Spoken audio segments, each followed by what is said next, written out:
So welcome everyone. I'm Nicole Lezin, one of the consultants who facilitates a countywide initiative called the Collective of Results and Evidence-Based, or CORE Investments, along with Nicole Young. We're your hosts today, and we're joined by several guests who we'll introduce shortly.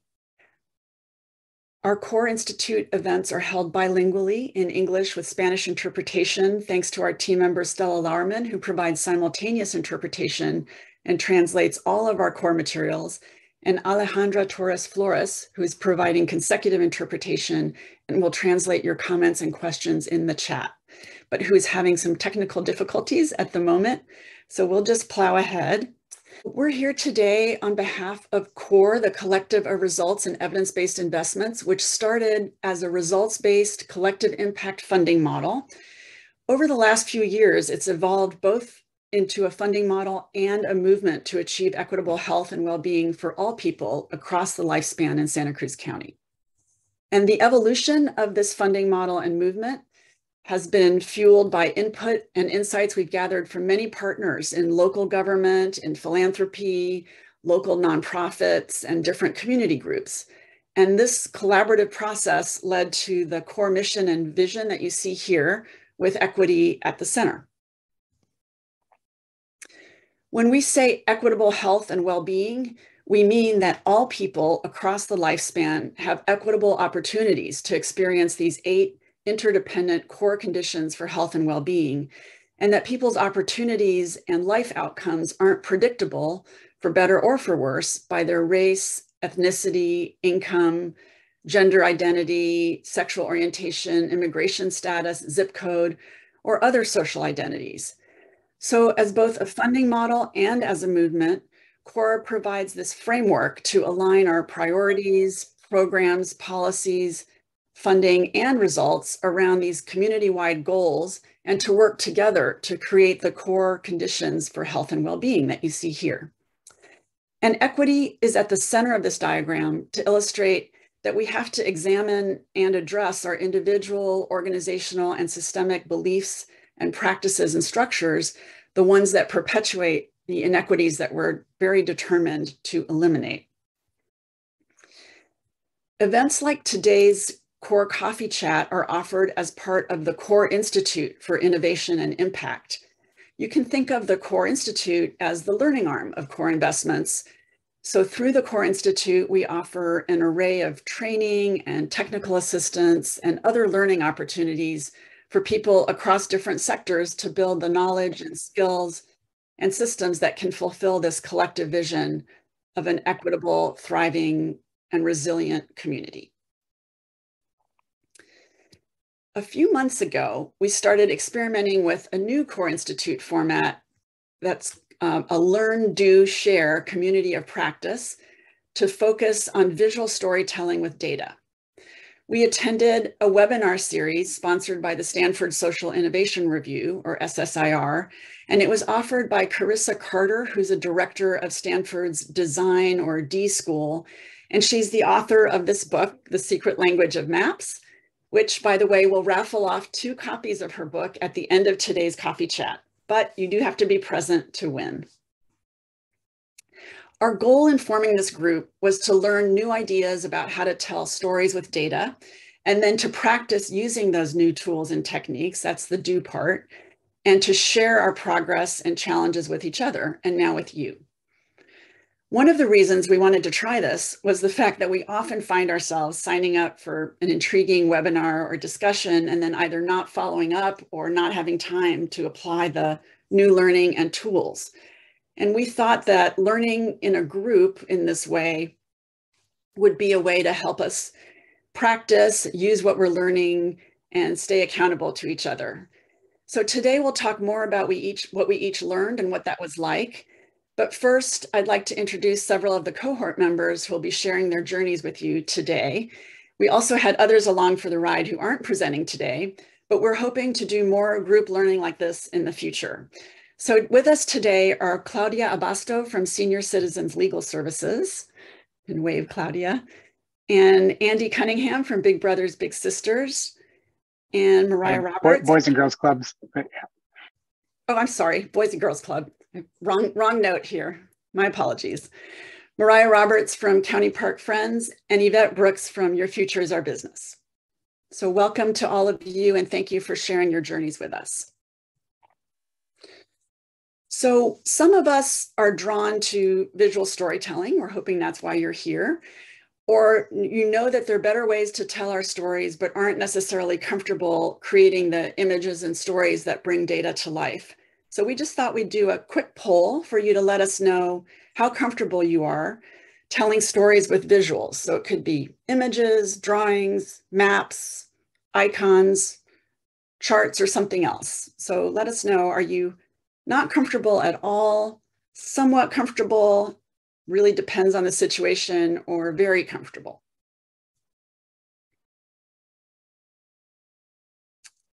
So I've got a few more responses to go here.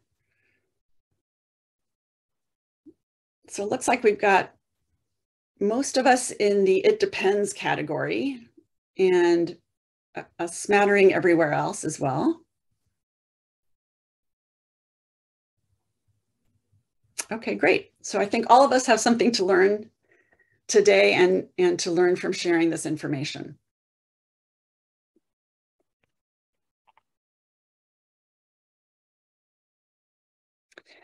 So before we share what we've learned as individuals in our learning cohort, we also wanted to give you some highlights from the webinar that we attended together, so you'll have some context for the examples we're about to share with you.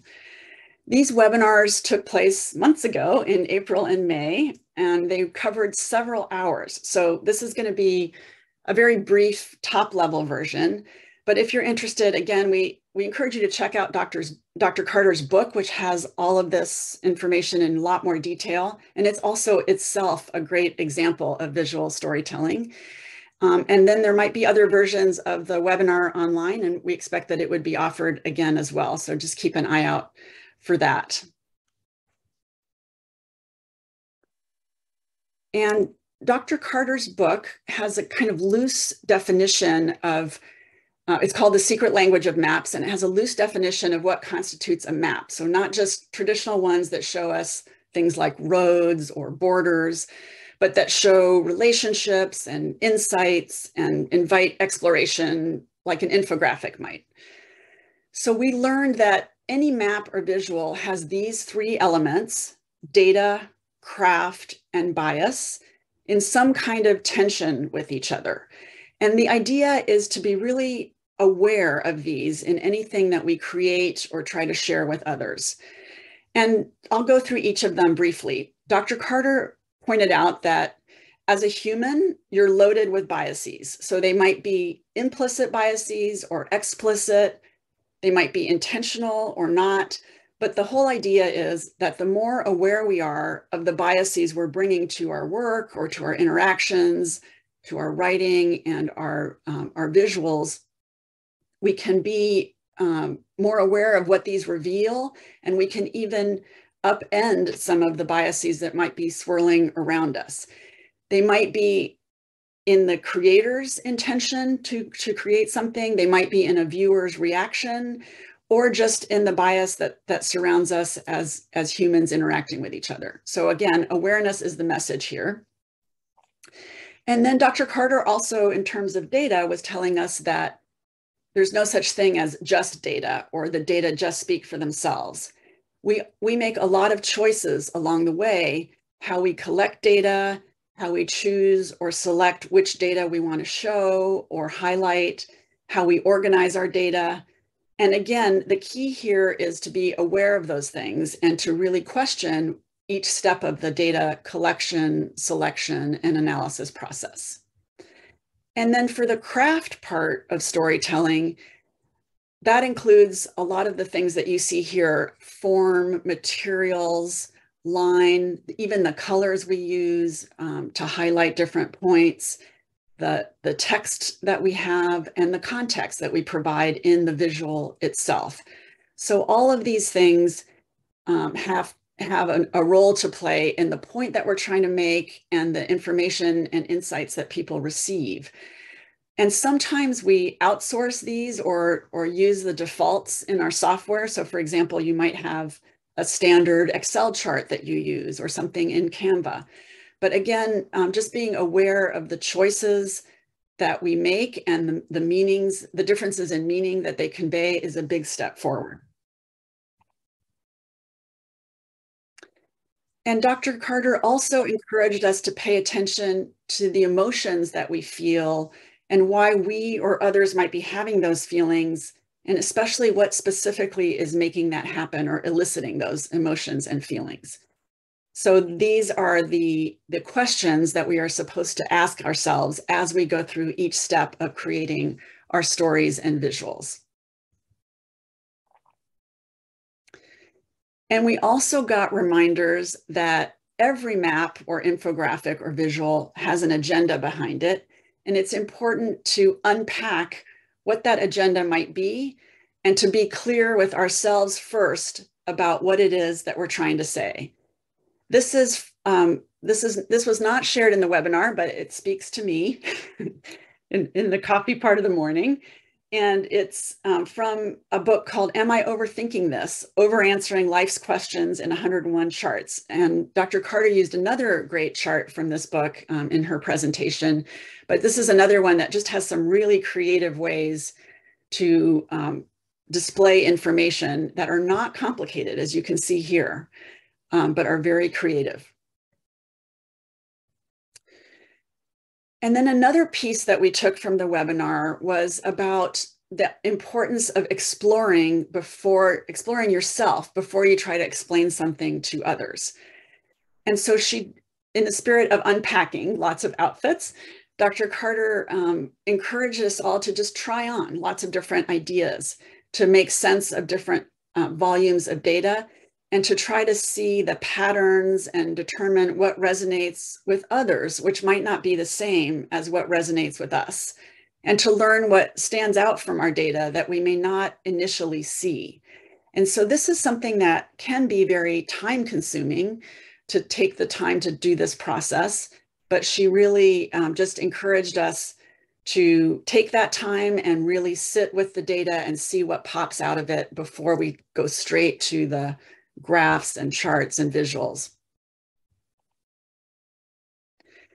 And we also got a kick out of this graphic and concept that she shared, and this is just referring to limp data as data that just doesn't stand up for some reason. So maybe it's the way it was collected, or the fact that it might be misinterpreted or is being manipulated in some way or is incomplete. But the guide was anything that kind of raises your eyebrows or makes you say, I don't know about that. That's the thing to be alert for in your own data or anybody else's data as well. And then as you'll hear from our panelists, when you're faced with piles and piles of data, it's hard to know where to start or what to do with it. So one suggestion was to try to organize what you've got along some kind of continuum. So maybe it's a timeline, like you see here, comparing what happened then with what's happening now. Maybe it's a tension in your story. So maybe there's something that was benign initially and became unnerving or disturbing. Maybe there's a key transition point. So she's got an example here of a murder, like a murder mystery. So what happens before and how do you figure it out after? So a puzzle, something that's revealed, something like that. And we tried to play with these. Mariah encouraged us to start with a continuum of our own and create them. So you can see here some of the different contributions. We have the timeline of, or the tension from being busy to being caught up and where you might place yourself on that. We have going from simple to complicated and maybe not initially realizing that in some of Nicole Y's projects. Ashley's wondering, is it a girl or a boy? And then data available for my evaluations. So we can go from project A, which is closer to none, and project B almost has too much. So you can see how just taking some feature of what you're working on and trying to see where it lands on some kind of continuum might help you see the story that's hidden in the data and to bring it forward. So that webinar, or that series of webinars, was just a ton of information, a lot of great information, and we've barely scratched the surface with you. But we encourage you again to check out those resources, and we'll put them in the chat. And in a moment, we'll hear from the people who were part of that cohort learning along with us. But we wondered if you have any questions for us at the moment. So feel free to raise your hand or put a question in the chat. We went through a lot pretty quickly.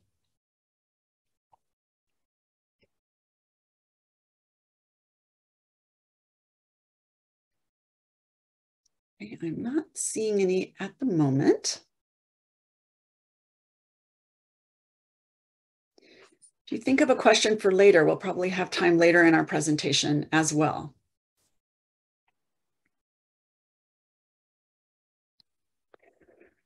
So now we'll have a chance to hear more from the members of our Learn, Do, Share group and some of the ways that they applied these concepts. And so we will stop the share right now so you can see their smiling faces. And I just want to thank all of them for being here today, but also to remind all of us that we're not here for perfection or finished products. We just wanted to kind of gently prod each other to get some things done and practice this for ourselves and our cohort members. And we wanted to just try to use these techniques so we could get better at using them and support each other along the way. So we're going to talk about some of the ways that people use the bias craft data pieces. And Claudia, do you want to share first with us about how you've been using some of the techniques here? Yes, thank you very much. Give me 1 second. Okay, can you all see it? Yes, we can. Great. Okay, so let me put it on presentation mode. Well, hi everybody, good morning. I'm Claudia Abasto. As Nicole said, I work at the Senior Citizen Legal Services. I want to start saying thank you so much. This experience was wonderful, not only for me, but also for SCLS, for our organization have been learning through me a lot and being sometimes a little bit annoyed that I'm so obsessed with data. But it's because it was a great experience to learn how we have so much data and we're not really using it in the way that we could, and we explode that information for different possible goals. So just to give you an overview, SCLS is a nonprofit organization, and we have been providing free legal services to seniors in Santa Cruz and San Benito County since 1972. So it's a 50-year-old organization. We're focused on providing services for housing, public benefits, and consumer fraud and elder abuse. Unfortunately, it's very common in the community. And the information that I got was really important for SCLS in the sense that I learned that we could apply to way more other new grants. We can have a better understanding of how to create new projects, to improve our services, to know our weaknesses, and get better salaries because, we work on nonprofits. But knowing that the data, it's right there was really interesting. And especially knowing that from the other participants and all the experiences that they share to how they use this information in their own organizations was extremely useful for us. And one of the things that I did, for example, was trying to understand it better. And I realized that our organization was receiving a lot of female clients for years, and we didn't target yet a project that could focus on that. Or, for example, a lot of seniors are reluctant to to share their sexual orientation. And that's really important to know, like maybe there is another group that we're not really targeting, and it's important to learn that. Also, I also learned that after Caucasians, Latinos are the second most common race.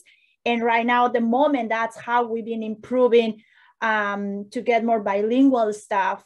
Or finally, like the majority, unfortunately, a lot of our clients are victims of financial abuse and robot scams. So that knowing that better help us to create new webinars and new ways to how to empower our community.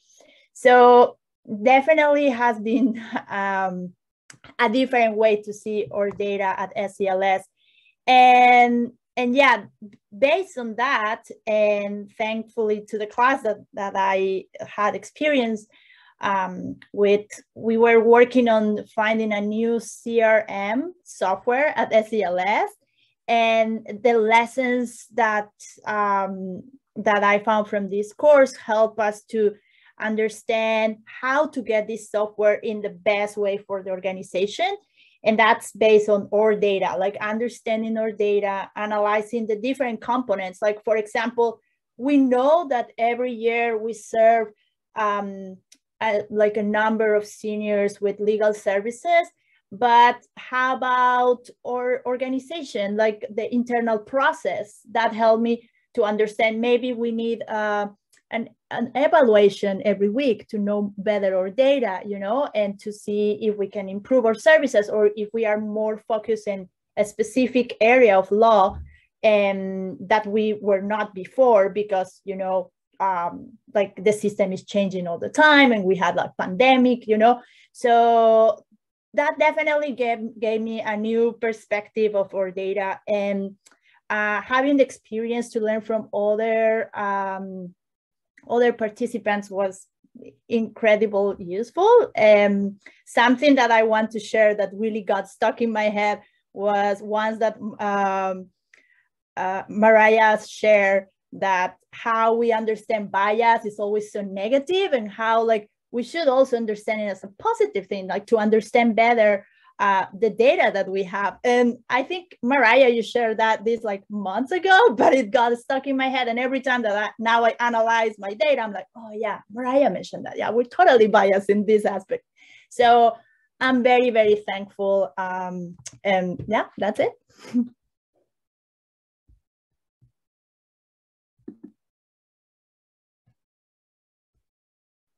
Thank you, Claudia.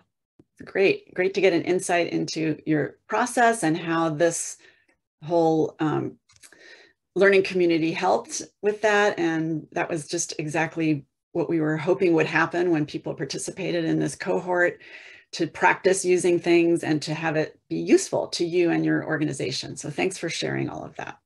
Thank you. Great. And so now we're going to hear from Andy, who has another example for us. And this time it's going to be about the craft part of this. And I'll just share my screen for one moment before you do, Andy, and wanted to share those 3 questions: which emotions, why those feelings, how this is happening. And we'll put them in the chat as well. But I wanted you to be pondering those as Andy is presenting his infographic as well. So thanks so much, Nicole. And thank you to like the whole cohort. And, you know, I'm relatively new to the organization. I joined the Boys and Girls Club in April of this past year. And so it was awesome to be a part of this process with so many other local community partners that are really serving a lot of the same families and youth. And so it's been a really great collaborative process. So with craft, I think one of the things that really stood out to me from the workshop was this question of who is the audience? And so, you know, you have these data at your disposal, but also who are you presenting this to? Is this to your board members? Is it to potential donors? And so having that question in your mind, because the infographic might look different based on who you're presenting it to. If it's parents, you know, you might appeal to them in some other way using those biases or the things that really resonate. whereas like to a business leader, it might be something different. And so that might play into the craft and how you approach this project. Being that I was new to the organization, you know, part of it for me, the craft was also, like Claudia, is like, what data is available to me? And there's this sense of, I want to tell a story, but I'm new here. Am I the one who should be telling this? I don't want to get the numbers wrong, the facts wrong. And so for me, part of this is like looking around to see, again, you know, what is available to you.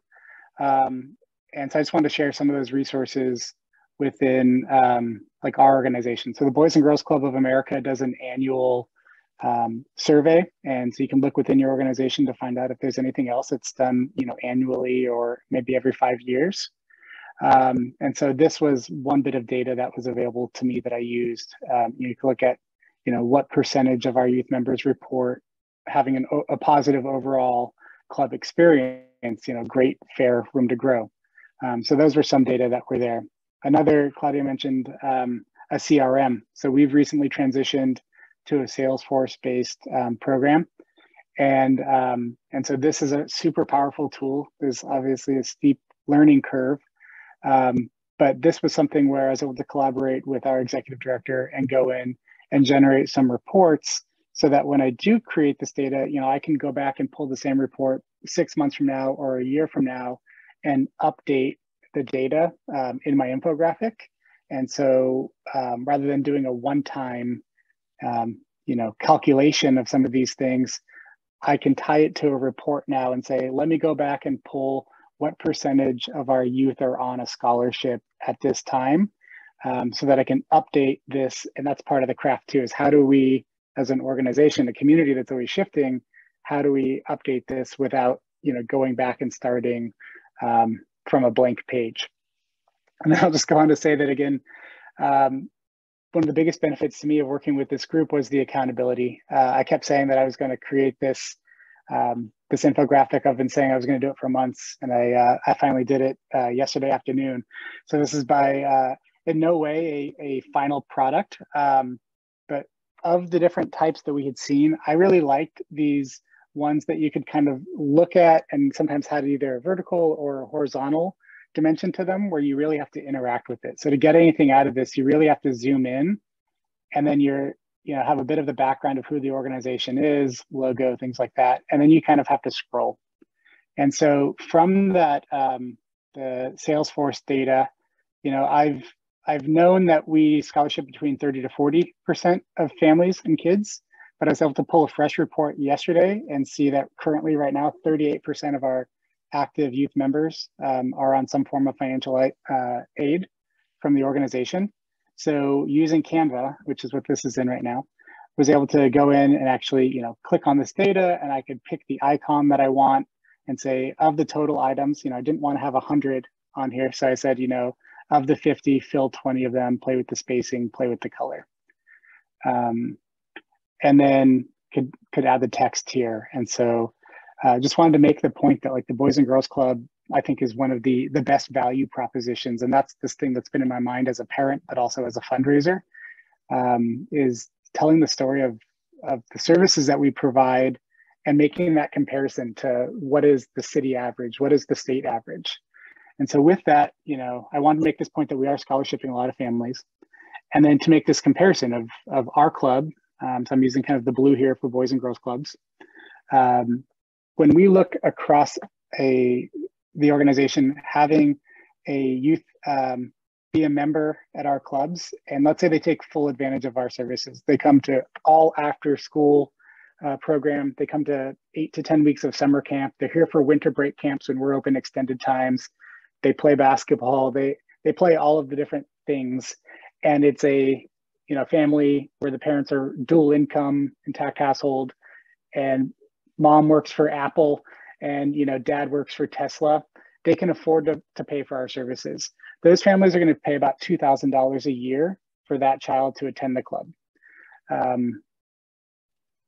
think we are biased towards, is that a good deal, a bad deal? What is the value proposition there? And so I wanted to provide this number, which here's the source of that data, Cal Budget Center. The average cost of childcare for kids 6 to 12, which again, we serve about 6 to 18-year-olds, is $5,800.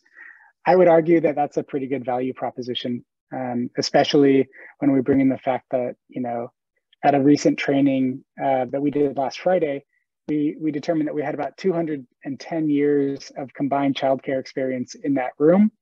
A lot of our youth staff members, who themselves are 18 to 22, are current college or recent college graduates that are studying early childhood education. So it's just this awesome story to tell, but sometimes it's as easy as breaking it down to the numbers. And then making this point that when you're supporting the club, you're supporting both local youth and working families. And they're also the future customers, employees, and leaders of Santa Cruz County. And then sort of with that, trying to sort of urge an action. And in this case, it's a QR code that goes to the donate link and some youth art. So trying to tell a relatively simple story. I think there's a lot more that could be added to all of this. But that's sort of looks like the last one of my images here. But that's the story that I was telling with this. And again, just for other people that are new to organizations, in addition to like, what are those impact reports that might exist that can get you up to speed on the language or what data might actually be there? Another fantastic resource I would say is, talk to your staff to make sure that you're getting the right numbers or your understanding of it is correct. And then also read over grants that have been submitted in the last couple of years, because there's so much great information about the number of youth served, the percentages of scholarship or kids on free and reduced lunch or families that are receiving other services, that you can really learn a ton from that. And the final thing is being local nonprofits and also a lot of, I think, civic leaders that are on this call. We have to wear a lot of hats and we're all accustomed to that. And so for me, I'm the fundraising guy, but that also means that sometimes I'm the marketing guy and sometimes I'm the guy that is talking to local business leaders. And so when you're working with this data, think about this talking point. And so for me, when I go to a small event, if I know that it costs us $2,000 a year to provide all of these services for a family, that infographic can also be the talking point for that day. I'm hoping that we can raise $2,000 at this event. Please give, because if we can do that, we can support one kid for a full year of programming. And it might be something different if I'm talking to a business leader. If you're a business partner of the club and you donate $2,000, you're underwriting the cost of childcare, and that can help your working parents stay in the workforce. So when you're creating this, again, take that number, that really easy to grasp bite-sized piece, and then don't be afraid to use it in other ways, in an appeal letter, in a talking point. Yeah, and that's it. Thank you. Great, thank you, Andy. So did anybody have a particular emotion reacting to what Andy was sharing? And it looks like Ashley's already learned, Andy, about your auto-filled charts there in Canva. Thank you, Ashley, for the comment. I learned that yesterday at about 4:30 p.m. myself, Ashley. So again, Canva, for anyone that's not using it, just a fantastic tool. And then you can save to PDF for printing, or you can save to like a PNG. You can take that same thing and reformat it for like an Instagram social tile. So you can have that same thing and then basically export it in different ways that you might use. Great, thanks, Andy. Just-in-time learning, we're fans of that as well. And we'll talk specifically about resources that people have found helpful in just a moment, and also ask you to share yours, those of you others on the call. Any other emotions other than, yay, you can autofill charts?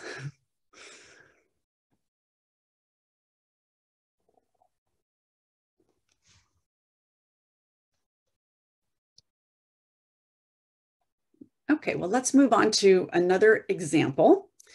And so now we're going to hear from Mariah about the role of bias and some of the way she explored that in her work as well.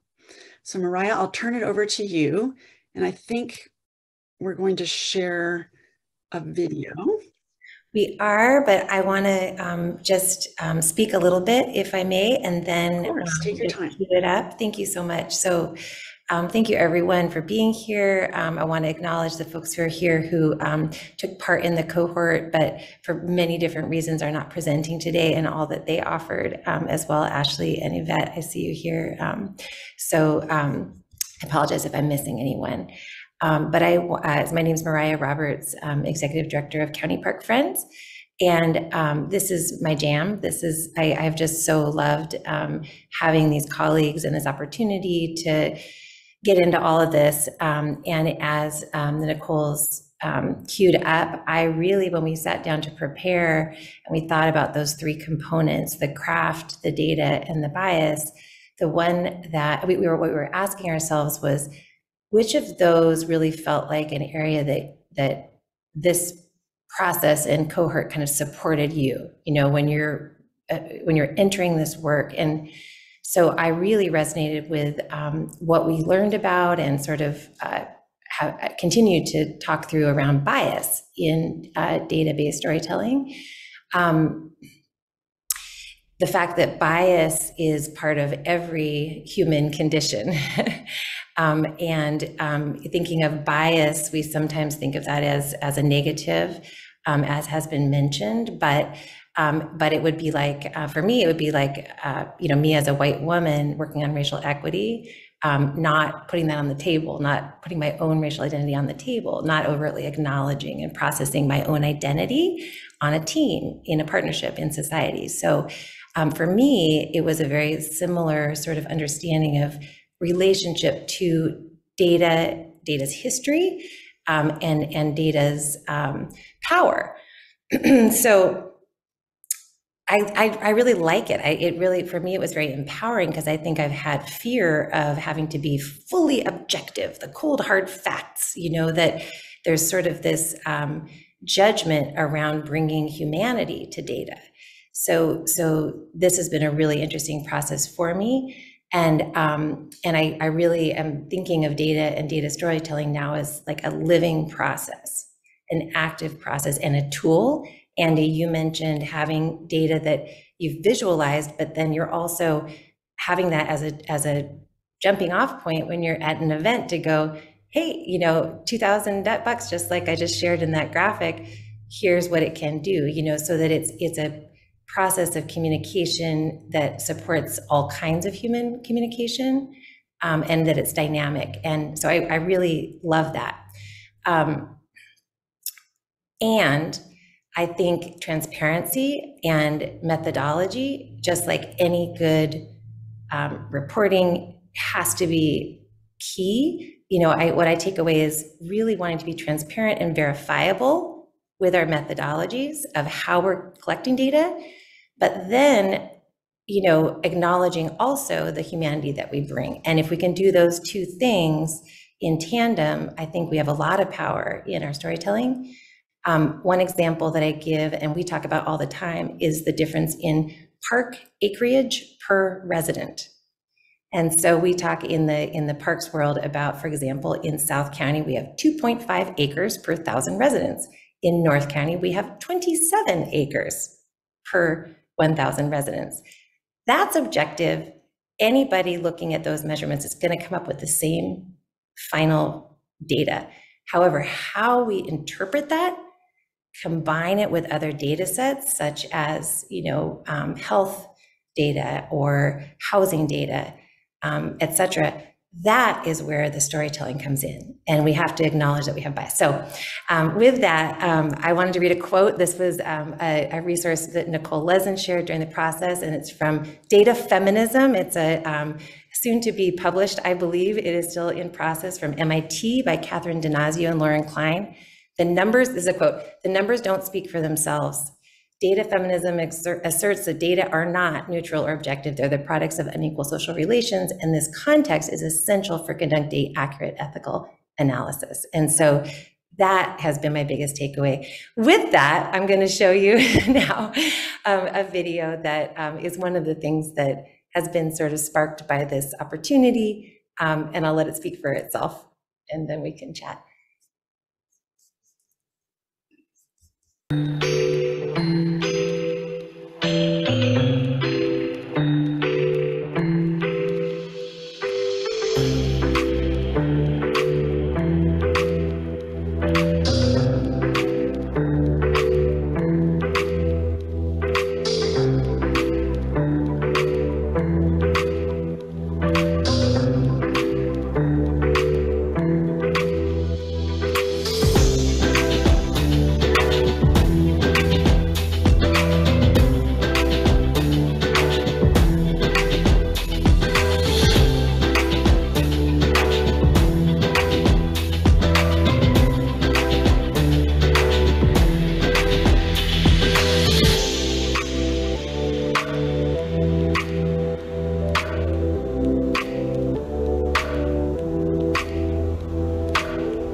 You can dance.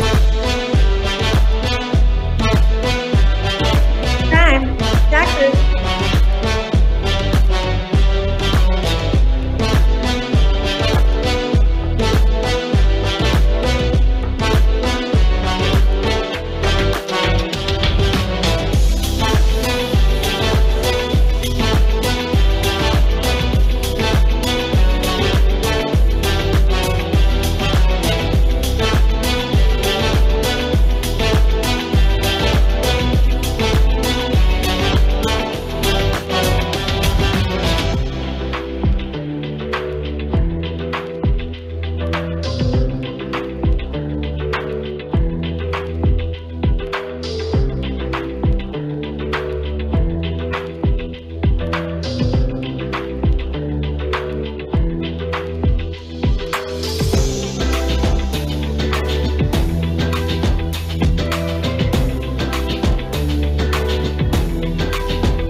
Thank you, Mariah.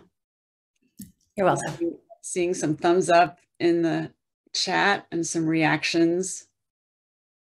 So reacting to the unfairness point, liking the call to action, and just kind of overall kudos. So again, I'll pose the question to all of you. So what emotions are you feeling as you watch that? What's happening in your head, in your heart, in your gut? So Beth's saying it stirred up some feelings. Can we talk about which feelings and how and why? Anger, frustration, okay. And surprise, and not having any idea that was happening. Sense of community, shock, frustration, gratitude, clarity, great. So what parts of that presentation do you think elicited those feelings for you? Or why was that happening?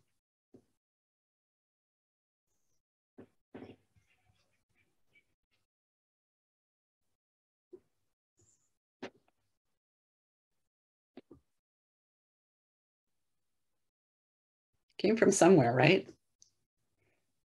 So you saw something, you listened to something, and you had this feeling. Do you remember what sparked it?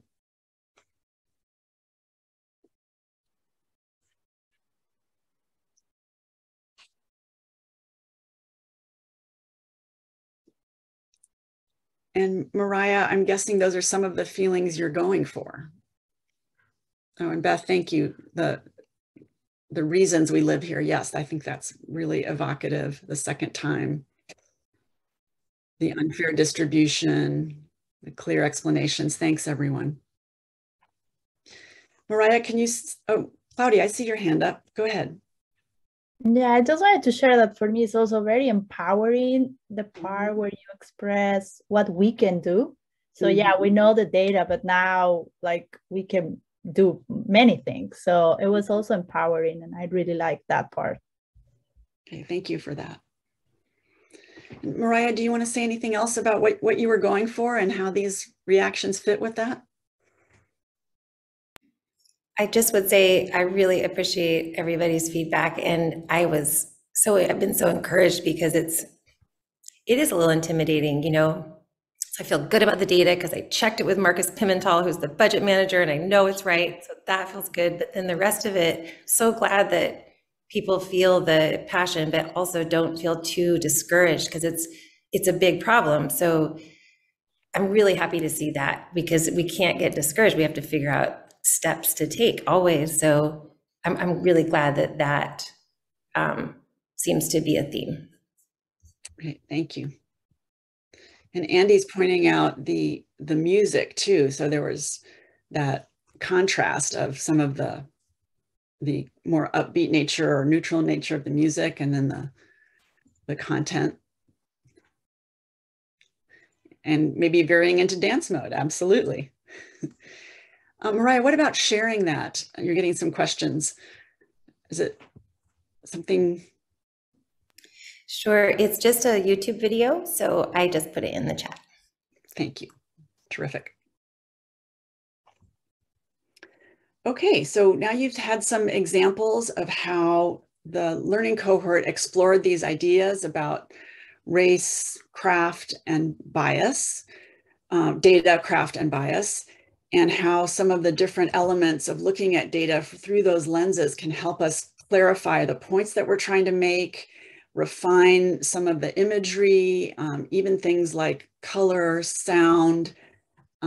So we're also continuing to explore those things, and also to really try to unpack the agendas as we described, and think about what specific emotions and feelings we're experiencing as we work on something, and that we're trying to elicit from others, and exactly how that's happening. So just that heightened awareness about all of those things, about data, craft, and bias, and how they work together, has just been a really interesting exercise in looking at different stories and different images. We'll turn now, there are a lot of different tools you've heard about, just some specific things that people have been using, and we'll talk about that more as well. But Yvette's going to share about a specific tip or tool that she found helpful, and we encourage you to do that in the chat as well. So Yvette, what spoke to you out of this process? Yeah, good morning, everyone. So nice to see so many familiar faces. And I appreciate you just making the space and the time to be here for the conversation today. When I first began this process, thinking about collecting data, thinking about having to read my own report, literally gave me like hives on my neck. Right? Because there is so much data out there. There are so many reports to be read. There's so many ways that people are attempting to create a message and get it out there. And it almost feels sometimes, at least for me, a bit competitive. And as the executive director for a nonprofit, Your Future is Our Business, I think about the process in that for me, my outcome had to be relevant to not just my audience, but also to something that I wanted to spend time doing and creating and manifesting over time. And so for me, the process was just as important as the end product. And so what do I mean for that? My tool in and of itself is to really think about creating your data piece, your message, pick a start time early in the year. So for us, we create an annual end of the year report. And Andy, you hit the nail on the head when you said, I just started today. That was me. And thinking about this process, you know, if you're creating an annual report, start collecting data now. Start collecting it right at the beginning of the year. Create your own process. How are you collecting that? Create your template in Canva today. Start uploading and plugging in. Assign it to somebody else. If you have interns or someone else that can also add information in, add them to your Canva list or add them to that Google sheet that you've created. You really want to be intentional, right? And so what the heck does that mean? So I love what Mariah did today. There was a space and an opportunity for her to share her message. Well, guess what? All of you have multiple opportunities to share your message, meaning at a Zoom event, when they say put your information into the chat, by golly, put that link in of the data, whatever you've created, put it in the chat as well. Have it live all year long on your website. When you speak at a presentation, have it there. Create a QR code where someone can snap it and share it at any time. You want to be use it as a multi-level tool. So multi-level tool, when I create my end of the year annual report and I'm collecting all of that data, I'm not just using it to share it with my community partners and or just my sponsors. I'm using it as a tool for my grants that I'm applying for. I'm using it to share out with my board as a way to show them the successes throughout the year. I'm sharing it with the community. I'm using this one piece, this one data creation for multiple reasons. So again, using it in that way can also make it more meaningful to you, because that resource is a resource that can be utilized in many different ways. So again, the process is just as important as the end product. So again, use it as the multi-tool, create it throughout the year, get help, the sooner the better, organize, organize, organize. So you're collecting data all year long. Organize that. Organize it by infographics, or organize it by month, or organize it by however you want. But try to maintain your super organized process throughout the time, because there's always so much to do when it's finally go time, when you have to finally do it. And you want to make it as easy as possible. So remember, someone like me who's hesitant to create it throughout the year, my takeaway in collecting that data for all of you is to think about those things throughout the way. So any questions or thoughts? Thanks, Yvette. Any reactions to that, or maybe your own experiences to share?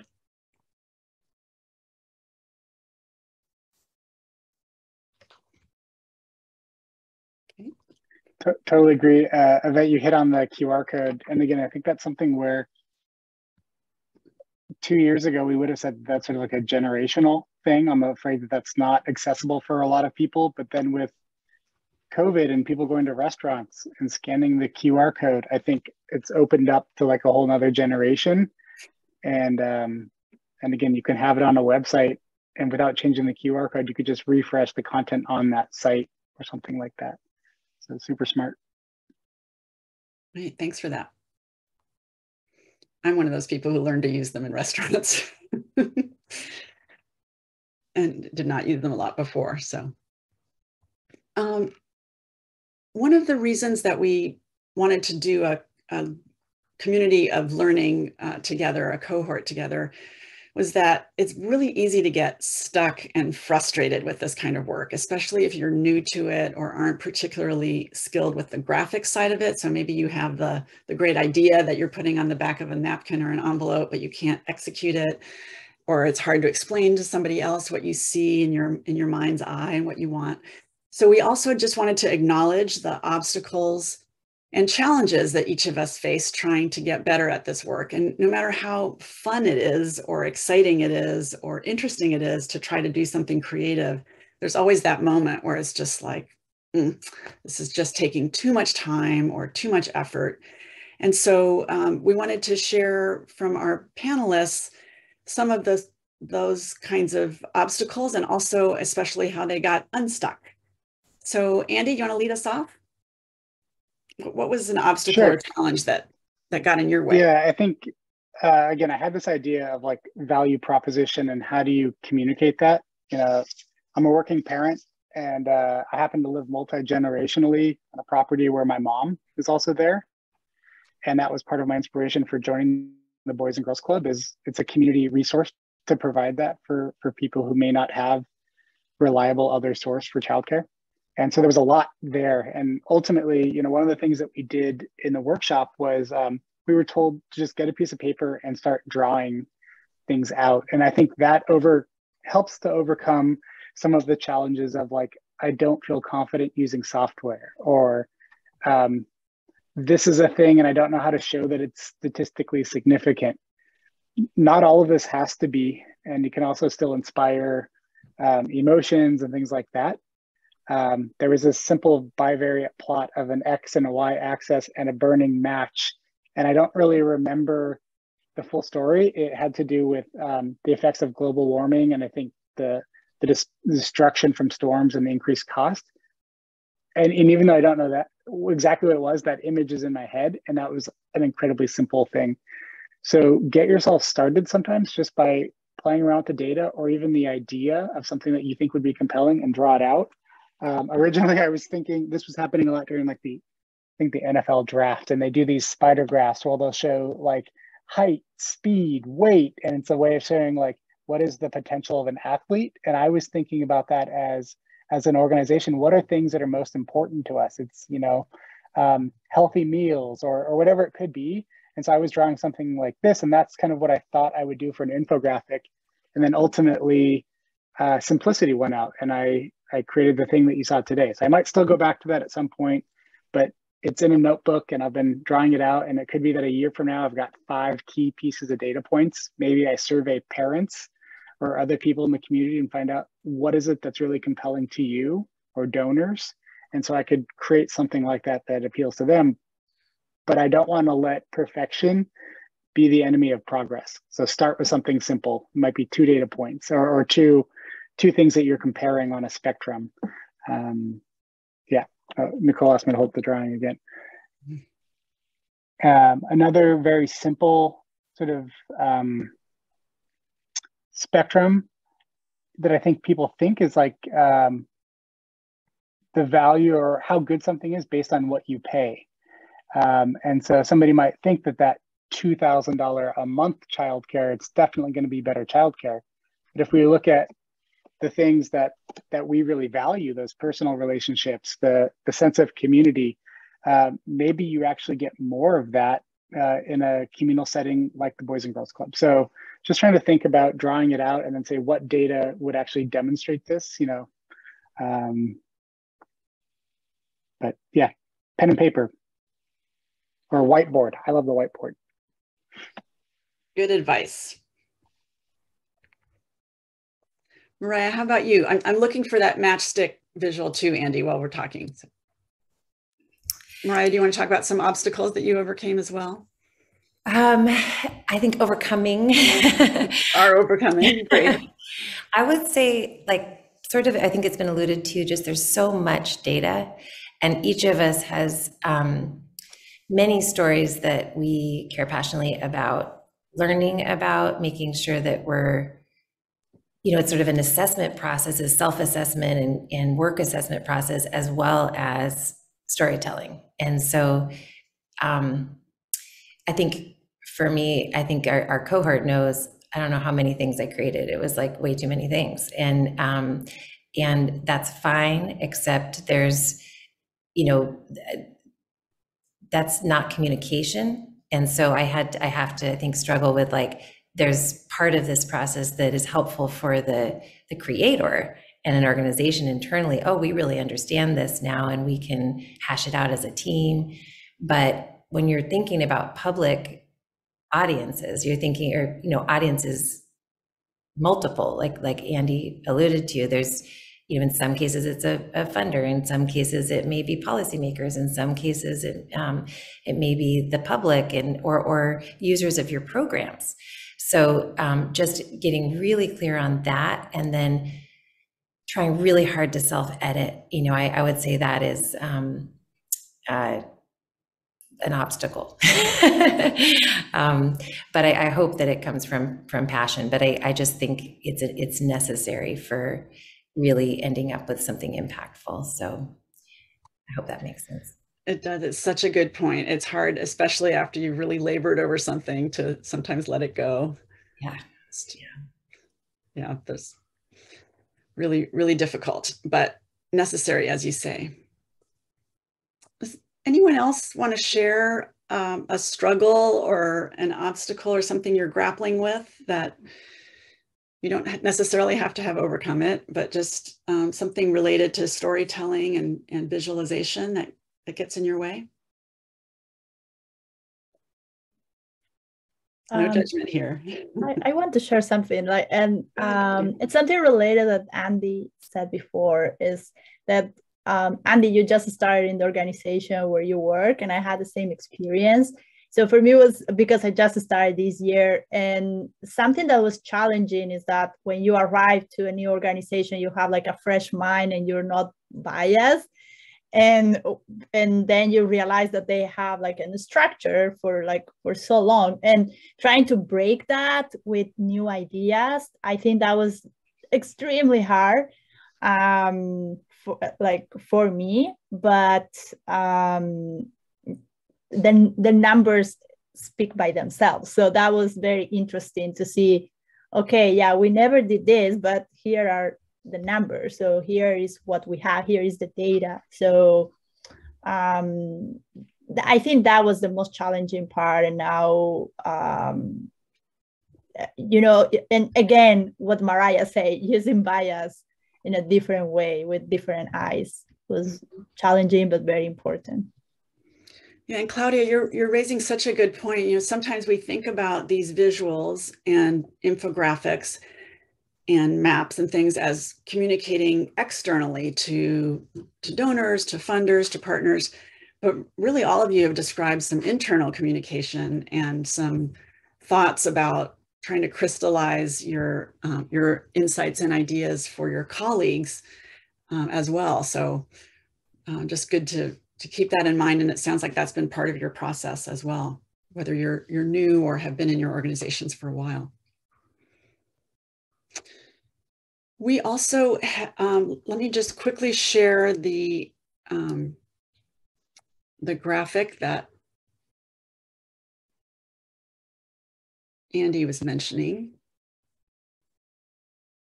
So this is from that same book about Am I Overthinking This? And it just has a lot of great creative examples like this one. But I also wanted to share some resources. Go back to that. And now my slide share has decided it didn't want to work for a second. I'll give it a minute. It's been one of those days. There we go. Okay. So I'm hoping everyone can see that. So there's some hyperlinks here that will be accessible in the slides and the link that Alejandra will post in the chat. And we'll also share this list in the follow-up email. And some of them you've heard different panelists in the talk today mention, like Canva. And there's some that we use in core, like the Noun Project, to develop things like the Apple icon you see everywhere, and that coffee cup for the core coffee chats. And then there's some websites that have tips or guides or trainings. There's a combination of some that are free and some that might have some costs associated with them. And then there's some that are just inspiration or just for fun. So you can see just some variations here. And Nicole, do you want to, I think we were looking at the second slide with the resources. Oh, there it is. Sorry. Okay. Yeah. So we have two sets of these. So here's the first set with the tools.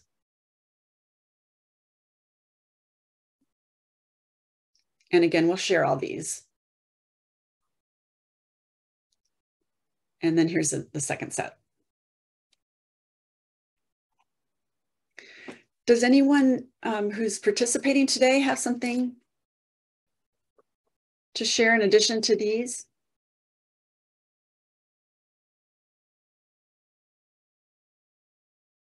And there's some, these are kind of, even the fun ones, or maybe especially the fun ones, can be a bit of a rabbit hole. So it's nice to set aside a little time to go through them. But again, just spending time on way too many of these was part of the inspiration to do this learning cohort, just to try to organize our thoughts about what's useful, what other people find useful, how to apply some of these tools so that we can keep using them. And so we hope that you'll feel the same about discovering some of these tools and putting them to use, and have a resource for what can happen either over a period of weeks or months, or overnight, as the case may be. So any other questions for us or the people you've heard from today?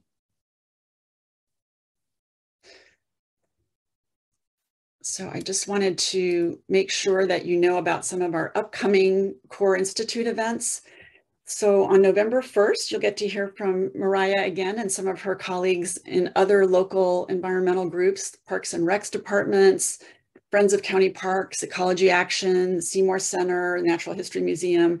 And we're going to talk about just the connections on what these different groups are doing and how they're connected to each other and the core conditions for health and well-being. So we would love to see you there. And that's on November 1st, another Tuesday, slightly longer, 10 to 11:15, we think. And we'll send more information. And then we also have a couple of workshops that we've been doing in connection with data share, where we do a deeper dive into a specific core condition.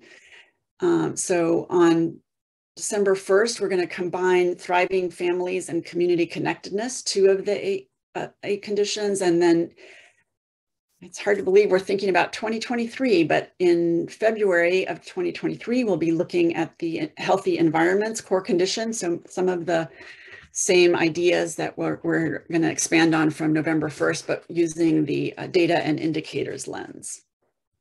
And so before we go, I don't know how many people we have left, but we think you're all winners for hanging in there with us and for attending this Core Coffee Chat. We hope we'll see you at others. And please keep sharing the kinds of things you come up with or resources you come across. We will really look forward to seeing what you come up with. And we will also look forward to doing more learning cohorts like this. So keep an eye and ear out for more opportunities to learn together. We really enjoyed being part of a group with all of you, delving into all this, and we look forward to doing it again. Thanks, everyone.